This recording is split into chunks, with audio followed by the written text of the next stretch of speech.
Boa noite, graça e a paz do Senhor Jesus. Meus irmãos, eu quero convidar você a abrir a sua Bíblia, Carta aos Hebreus, capítulo 1. O título da nossa mensagem é O Deus que Fala. Hebreus, capítulo 1, do 1 ao 3.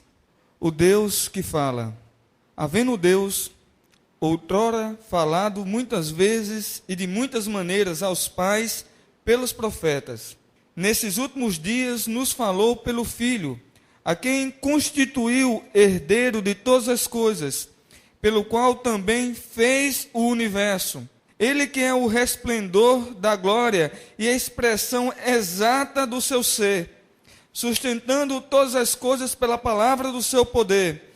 Depois de ter feito a purificação dos pecados, assentou-se à direita da majestade nas alturas. O Deus que fala.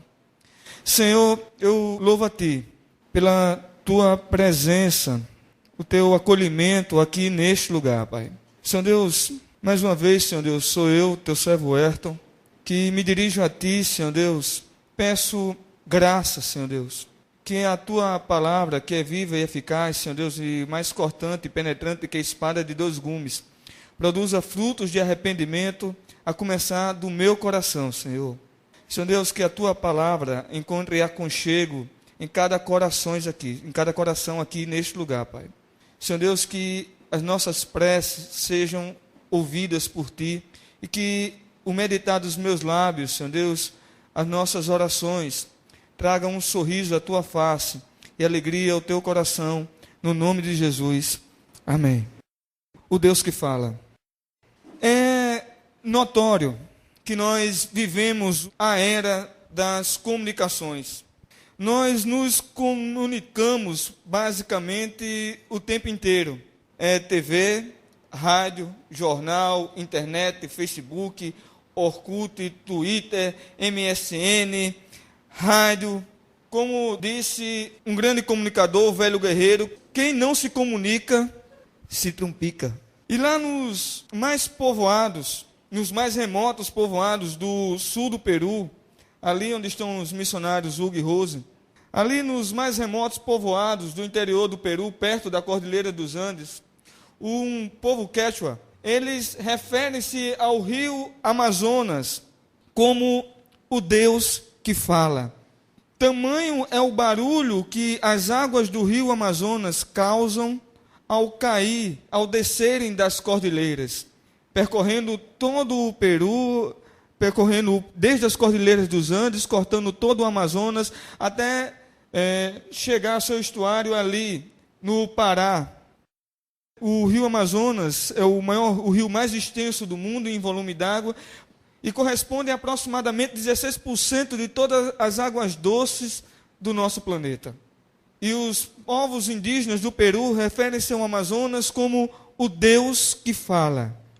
E nós, cristãos, também fazemos uma afirmação categórica a respeito do Deus da Bíblia.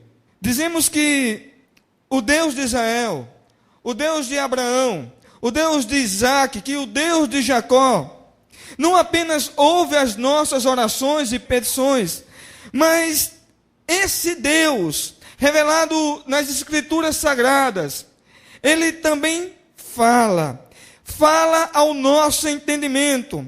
Ou seja, nós cristãos categoricamente afirmamos que o Deus da Bíblia é o Deus que fala. É um Deus que falou e que continua falando. E isso significa que o Deus da Bíblia é um Deus pessoal, que comunica-se.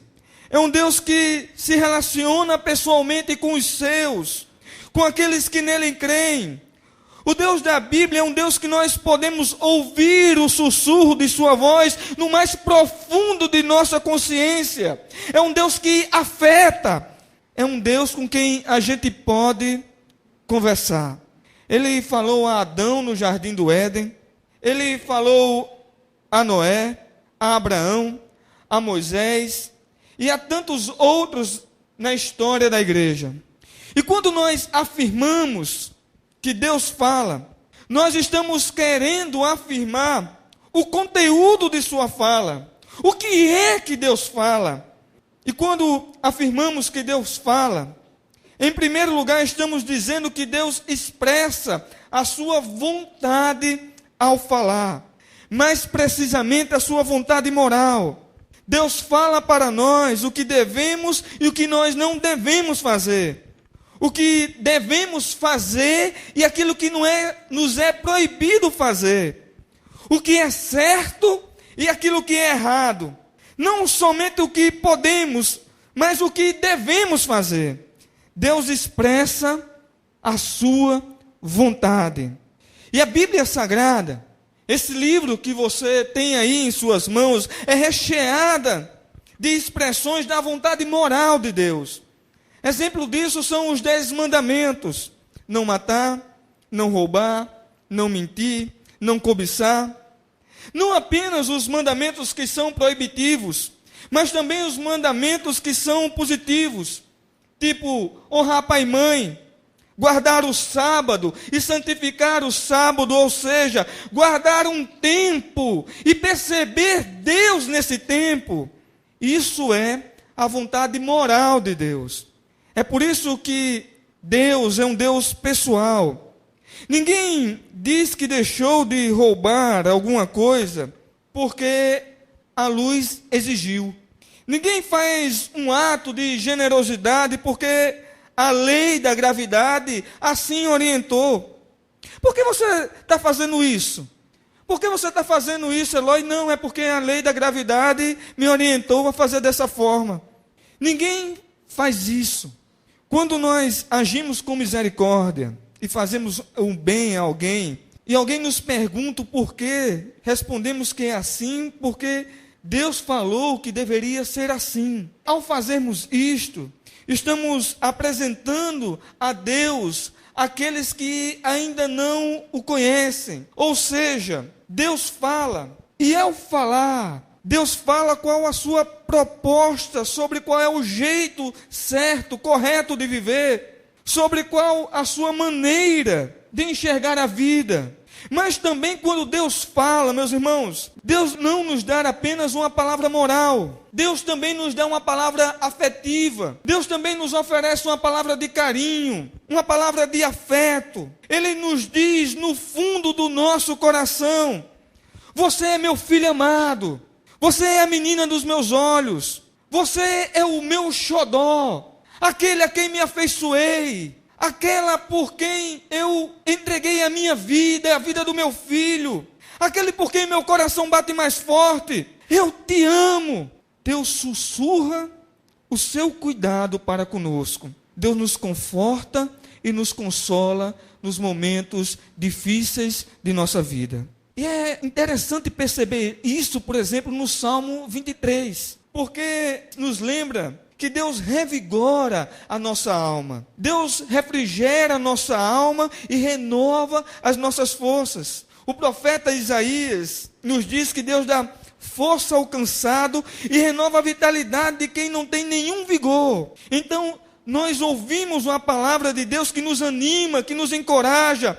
Uma palavra de Deus que diz: não desista, eu estou contigo, você não está sozinha. Quando passar pela tribulação, eu estou contigo, eu passo junto com você. Não tenha medo, estamos juntos. Não ande inquieto, não ande inquieta. Não fique ansioso, ansiosa quanto ao seu futuro. Eu sou seu pai, eu vou cuidar de você. Enfim, é uma palavra de amor. Uma palavra de carinho, uma palavra de afeto. Quando nós afirmamos que Deus fala, estamos afirmando que Deus fala aos nossos corações através de uma palavra afetiva. E Deus também fala aos nossos corações trazendo orientação para nossas vidas. Que é quando eu não sei o que fazer ou deixo de fazer algo porque Deus falou algo específico ao meu coração. Ele nos sugere uma perspectiva de futuro. E eu não tenho dificuldade de crer que muitos de nós já fizemos algo ou deixamos de fazer algo porque tínhamos uma profunda convicção que esta ou aquela era a vontade de Deus para nossas vidas. Porque nós ouvimos a voz de Deus Quando nós justificamos que tomamos determinadas decisões da nossa vida, porque acreditamos e cremos que Deus falou conosco. O exemplo disso é Paulo, quando ele caminha para Damasco. E naquela estrada de Damasco, Paulo ouve a Jesus. Paulo passa de perseguidor a perseguido, de incrédulo a um crente fiel. Então, a palavra de Deus é uma palavra de orientação moral, de acolhimento afetivo, uma expressão do seu amor, de afeto, de carinho, e uma palavra de orientação para as minhas decisões. E como a maioria aqui me conhece, ou me conhece mais ou menos, eu tenho muita dificuldade hoje com essa história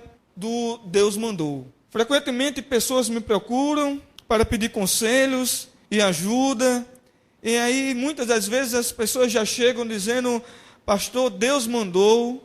E aí quando a pessoa chega dizendo: pastor, Deus mandou, eu só me calo, porque eu não tenho o que dizer. Porque se eu disser algo contrário, que diz que Deus mandou, eu estarei indo contra o próprio Deus. Então, na maioria das vezes, eu percebo que essa pessoa ela não quer um conselho, ela quer abonar uma decisão que ela já tomou. Isso é muito perigoso, principalmente quando envolve outra pessoa ou uma comunidade de pessoas. E exemplo disso foi, eu fazia parte de uma determinada comunidade, e eu ainda não conhecia, ainda não era casado, não conhecia minha futura esposa, minha esposa hoje. E aí teve uma garota que ela apaixonou-se por mim. Talvez você esteja pensando, é difícil, né? Só Lourdes conseguiria tal coisa, mas é verdade. E ela apaixonou-se por mim, e ela pôs na cabeça que eu ia ser o marido dela, e que iria casar com ela, porque Deus assim tinha falado, Deus tinha revelado. E eu não tinha nenhum sentimento, eu não tinha nenhum olhar em direção àquela garota. E você está rindo aí porque não foi você, Roberto, que passou por essa situação. E para completar mais as coisas ainda, Tiago, sabe o que aconteceu? Ainda teve uma irmãzinha da igreja, que ela chegou para ela e disse: olha, Deus também falou comigo, e eu vi vocês entrando de mão dadas na igreja. Eita, foi um transtorno. E eu tive que ser um pouco mais delicado e dizer: você é fora, você não mulher da minha vida. Deus não falou comigo, Deus falou com você. Ou ainda aquela história daquele líder religioso que justifica a sua teologia de pink e cérebro, né? Porque na verdade ele é o cérebro e o restante da comunidade é formada por pinks, que justifica suas ambições e planos de poder na vontade de Deus revelada a ele. Então Deus falou a ele como falou a Moisés no Monte Horebe. E por ele ser assim com o homem, ser cheio de intimidade com Deus, Deus fala com ele coisas que jamais falou a ninguém. E porque Deus falou, tem que ser assim, assim será e assim tem que ser. E quem for do contra está indo contra a vontade de Deus. Está debaixo de maldição. É rebelde, feiticeiro, filho do diabo. E aí de você, se você ousar a questionar a voz de Deus, a visão de Deus para a comunidade. Então, esta coisa que Deus falou, mas falou apenas para você. E nesta decisão, e nesta fala, envolve a minha vida. E quem tem que sacrificar, quem tem que ofertar, quem tem que trabalhar, quem tem que ralar, sou eu. E ele não falou nada comigo. É perigoso que só buchada azeda, como diz Jesse Quirino. Meus irmãos, essa coisa que Deus falou, e falou com você, e sou eu que tenho que segurar a bucha, e Deus não falou comigo, isso é muito estranho. Porque diante do falar de Deus, eu só tenho algumas alternativas. A primeira é Deus falar e eu não perceber o falar de Deus. Exemplo disso, o profeta Samuel, ainda jovem, quando foi adotado ali pelo profeta Eli, Deus falava com ele às noites, e ele não discernia que aquela voz, aquele chamado, era um chamado de Deus para a sua vida, era a voz de Deus, era Deus que comunicava com ele. A segunda coisa é perceber a voz de Deus e não obedecer a ela. Exemplo, o Jonas. O Jonas, ele ouve a Deus, e Deus falou com ele. Deus pede para que ele vá a Nínive, para que ele pregue, para que o povo se arrependa, E Jonas, ao invés de ir a Nínive, ele pega uma saída pela esquerda e ele vai a Tarsis. E ele está disposto a enfrentar uma viagem que de barco duraria 1 ano, mas ele não estava disposto a fazer a vontade de Deus. Vou não, quero não, posso não, minha mulher não deixa não, deixa Deus aí esperando um pouquinho. E a terceira coisa é perceber a voz de Deus e reestruturar os meus planos, a minha vida, os meus valores. Mudar o sentido e a direção da minha vida, movido por um profundo sentimento e convicção que Deus de fato falou comigo. Um exemplo disso é Abraão.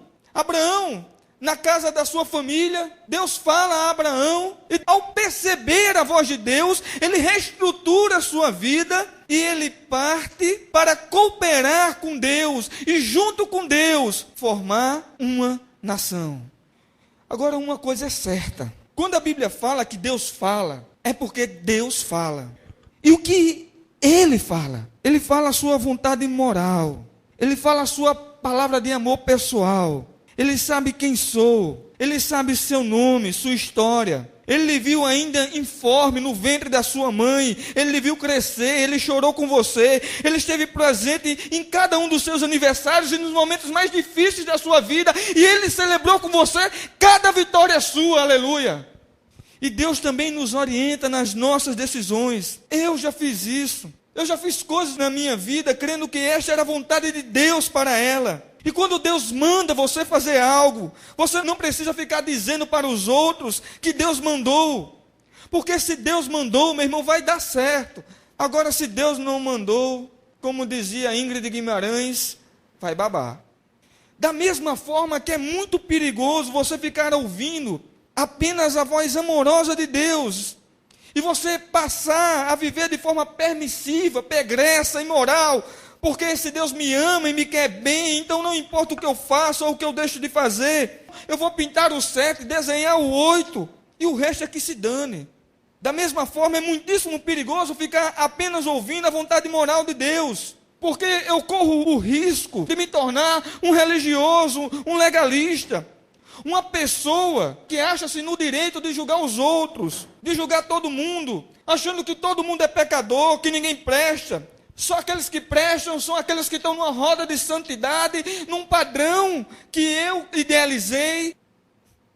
O exemplo disso foram os fariseus, que usaram a lei para matar e perseguir pessoas. Jesus foi curar um homem num dia do sábado, e eles disseram: é proibido amar no dia de sábado, é proibido fazer o bem no dia de sábado, é proibido. Porque para o legalista e para o religioso, dogmas, leis e tradições valem mais do que uma vida humana. Então, conviver com a fala moral, afetiva ou de sabedoria de Deus é muito perigoso. É por isso que a gente tem que ler na Bíblia direito. E aqui na carta aos Hebreus, a fala que o autor fala não é nem moral, nem amorosa, nem é tão pouco uma palavra de sabedoria. Não é nenhuma das três. O conteúdo desta fala, através dos profetas e agora em Jesus, o conteúdo dessa fala é Ele próprio.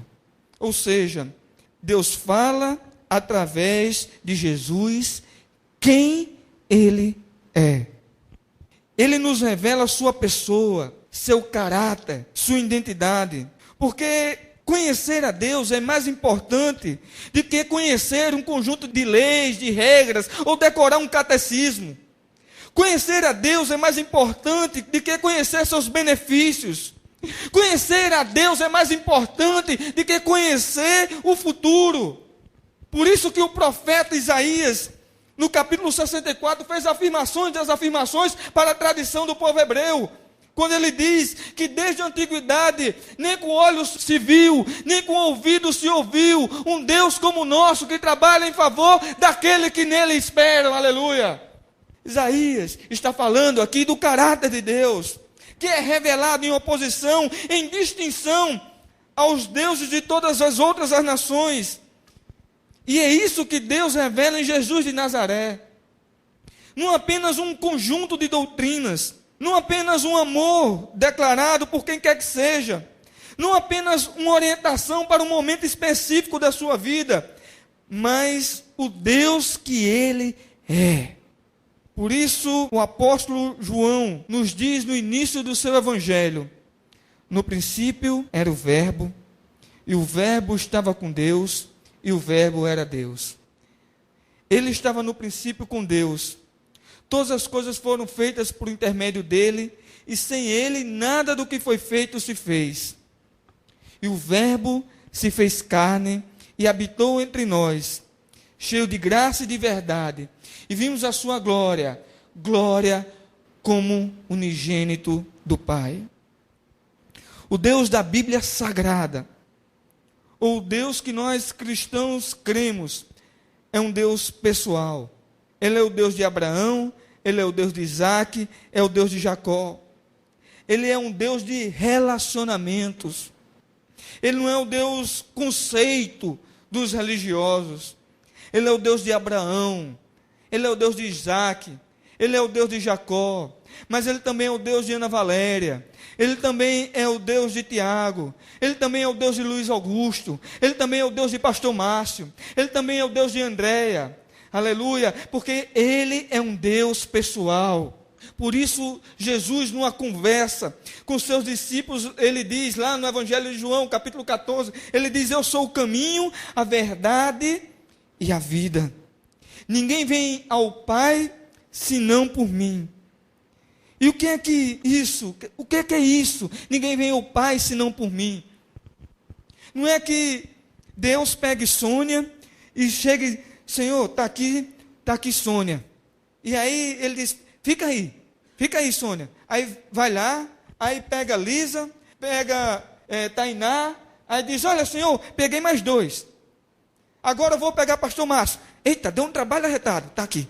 E aí você de repente acorda no céu e diz assim: eu não sei o que é que eu estou fazendo aqui, quem sou eu? Sabe quem é esse cara? Não sabe se pula, se amarra, se desamarra. Meus irmãos, se você quiser saber quem é o Pai, se você quiser saber quem é Deus, você tem que olhar para o Filho, tem que olhar para Jesus e sua cruz. Porque Deus nos fala nos Filhos, que é a exata expressão do seu ser. Glória a Deus. O que Jesus está dizendo é que ninguém sabe quem é o Pai. Conhece a Deus se não for por Ele. Então, quando Jesus fala que Ele é o caminho, a verdade e a vida, e ninguém vem ao Pai senão por Ele, o Filipe diz: Senhor, mostra-nos o Pai. E aí Jesus diz a Filipe: como assim, Filipe? Como assim mostra-nos o Pai? Não dá para te entender, Filipe. A gente tem tanto tempo caminhando junto e a ficha ainda não caiu para você, meu filho. Há tanto tempo estamos eu e você juntos e você ainda não percebeu que quem ver a mim, ver ao Pai, quem me viu, viu ao Pai. Você tem que entender, Filipe, que tudo que os profetas falaram no passado apontavam para mim. Porque toda a Bíblia dá testemunho ao meu respeito. Jesus é o assunto da Bíblia Sagrada. E quando a Bíblia Sagrada nos leva a Jesus, ela nos leva a conhecer esse Deus que habita em luz inacessível. Imagine você ficar olhando para o sol, e aí se você olhar para o sol durante certo tempo, muito tempo, você vai ficar cego. Você não vai conseguir enxergar mais nada. Mas quando nós enxergamos a Deus, nós conhecemos a Deus através da pessoa de Jesus, nós podemos enxergar esse Deus que habita em luz inacessível. E quando você descobre no Filho quem é Deus, aí você consegue, por exemplo, conviver com os mandamentos morais de Deus. Quando você descobre o caráter desse Deus, o próprio apóstolo João vai nos dizer que os mandamentos de Deus não são penosos. Aí você sabe como tratar um leproso, você sabe como tratar um samaritano, você sabe como tratar um religioso, alguém que tem uma visão religiosa diferente da sua, você sabe como tratar a sua sogra, você sabe como tratar, por exemplo, uma mulher flagrada em adultério, você sabe como tratar alguém que errou, porque você lembra, eu lembro, Jesus tratou assim. Jesus fez isso. Jesus também esteve lá. Jesus também me perdoou. Quando a gente conhece o caráter de Deus, enxerga Deus pelas lentes do Filho, aí a gente entende muita coisa a respeito dos mandamentos de Deus. A gente sabe do amor de Deus por nós, independente das circunstâncias. A gente sabe o que fazer ou não fazer, não porque um anjo ou um moroni desceu dos céus e disse faça isso, faça aquilo. Não porque um profeta me deu, não. Mas porque a gente conhece o caráter de Deus. O reino de Deus passa a valer para nós. E nós queremos cooperar com Deus no projeto de transformar a vida. Aleluia. Quando você não conhece o caráter de Deus, o Deus a quem você serve, você tem apenas uma religião, apenas um código moral, um código de ética. Você transformou um notável encontro numa religião como tantas outras que existem por aí no mercado. Mas quando você conhece o caráter de Deus, o amor de Deus, e entra numa relação pessoal com esse Deus, através da pessoa de Jesus de Nazaré, você já não tem uma religião, um conjunto de leis e dogmas para guardar, mas você tem uma nova consciência, você já não tem leis e regras para obedecer, você tem uma nova consciência, transformada pela graça e pelo Espírito Santo de Deus, aleluia. Se você não conhece o caráter de Deus, você vai passar a vida toda brincando de bem me quer, mal me quer com Deus. Arrumou uma namorada, bem me quer. Acabou o namoro, mal me quer. Arrumou um emprego, bem me quer. Perdeu o emprego, mal me quer. Meus irmãos, vai acontecer uma coisa ruim na sua vida e você de repente vai achar que Deus não lhe ama, que Ele está lhe castigando. E se você não conhecer o caráter de Deus, e você entrar nessa brincadeira de tentar descobrir a vontade de Deus, isso vai virar um terrível jogo de conveniência. Você está para receber uma proposta de emprego, e de repente você sai de casa, esquece o celular, e aí o empregador liga para você, aí você puxa, porque não era a vontade de Deus. Aquele emprego não era da vontade de Deus para a minha vida. E agora que você esqueceu o celular em casa, é porque talvez o emprego fosse uma proposta do diabo. Não entre nessa não, fuja disso. Está cheio de gente assim no Juliano Moreira, tentando, quando entra nessas coisas. Jamais duvide que as intenções de Deus para a sua vida são e sempre serão de amor e somente amor, aleluia. Estar no centro da vontade de Deus, está no palco da vida. E para a gente entender isso, a gente olha para Jesus, porque Deus é igual a Jesus. Nós cristãos gastamos muito tempo tentando convencer as pessoas que Jesus é igual a Deus, mas nós deveríamos gastar igual tempo tentando convencer as pessoas, ou demonstrando às pessoas através das nossas vidas, que Deus é igual a Jesus. Você quer conhecer a Deus? Acredito que todos aqui, nesse auditório, desejam conhecer profundamente a Deus. Então olhe para Jesus. Observe Jesus. Leia os evangelhos. Descubra como Deus é. Eu fiz seminário, e lá no seminário dizia que livro bom era livro de Romanos. Que evangelho era coisa para crente iniciante. Livro para crente maduro era Romanos. Você pode ser um excelente teólogo, um excelente pregador. Você pode ser um grande dizimista e não conhecer a Deus. E não saber nada a respeito de Deus. Você quer conhecer a Jesus? Quer conhecer a Deus? Veja Jesus se movimentando. Jesus no deserto. Jesus na tentação. Como ele comportava-se, como ele se postava diante das pessoas, nos seus relacionamentos interpessoais, nas festas, diante do luto, diante da dor. Observe Jesus sofrendo, sendo traído, sendo negado por aqueles que ele tanto dedicou amor e carinho. Observe Jesus na cruz. Veja Jesus morrendo. E você vai ver a Deus. Deus é igual a Jesus. Queria chamar o pastor Rodolfo, louvor aqui à frente. Talvez você vai se surpreender, porque o Deus que você vai conhecer não é o Deus dos religiosos, o Deus dos televangelistas e dos clichês, mas o Deus revelado na palavra e na pessoa do seu Filho. Deus fala, Deus tem uma palavra moral, Deus tem uma palavra afetiva e diretiva para cada um de nós. E que você, além da mera palavra, que você possa ver a Deus, que você possa perceber a Deus, enxergá-lo como Ele realmente é.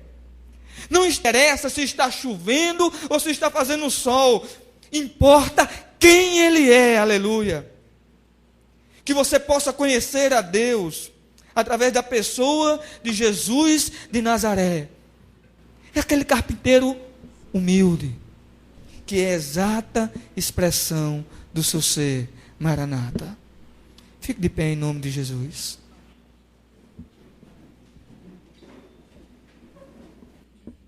Vamos louvar a Deus, meus irmãos.